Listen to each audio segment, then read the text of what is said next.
Узбекистан в древних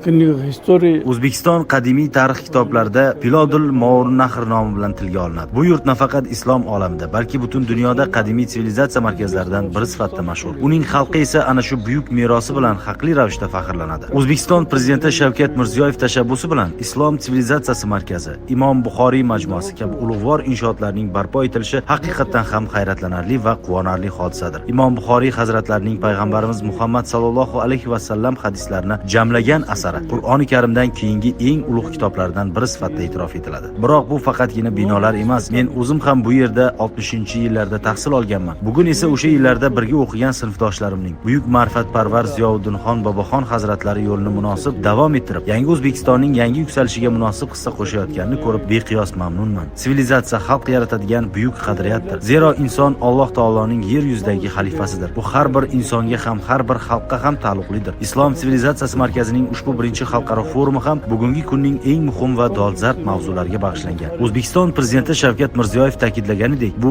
oson emas, juda murakkab davr. Bugun sivilizatsiyamiz, ma'naviy axloqiy qadriyatlarimiz orqali dunyo xalqlari o'rtasida o'zaro ishonchni mustahkamlashga munosib hissa qo'shishimiz zarur. Bu oilada ham, kundalik hayotimizda ham, xalqlar va davlatlar o'rtasidagi munosabatlarda ham nihoyatda muhim ahamiyat kasb etadi. Prezident tomonidan ilgari surilayotgan bu ezgu tashabbuslar nafaqat bag'rikenglikni, balki xalqlar o'rtasida o'zaro hurmat va hamjihatlikni mustahkamlashga xizmat qilishiga ishonamiz va umid qilamiz. Buning uchun esa shubhasiz ma'rifat kerak. Ajdodlarimiz asrlar davomida yaratgan boy ma'naviy merosni qayta tiklashimiz lozim. Ular bu qadriyatlarni hayotga tatbiq etganlar. Endi esa quyoshli O'zbekistonning, islom olamining eng qadimiy va muborak zaminida yana bir bor jam bo'lib, Imom Moturidiy va boshqa ulug' mutafakkirlar ta'limoti asosida bu merosga yangicha nigoh bilan qarashimiz zarur. Shu fursatdan foydalanib, o'z nomimdan va mamlakatimiz musulmonlari nomidan muhtaram prezident Shavkat Mirziyoyevga mustahkam sog'lik, bitmas tuganmas kuch-g'ayrat va ma'naviy qadriyatlarni hayotga tatbiq etish, vatanga muhabbatni, yurtda butun dunyoda tinchlik hamda barqarorlikni mustahkamlash yo'lidagi ezgu ishlarda muvaffaqiyatlar tilayman.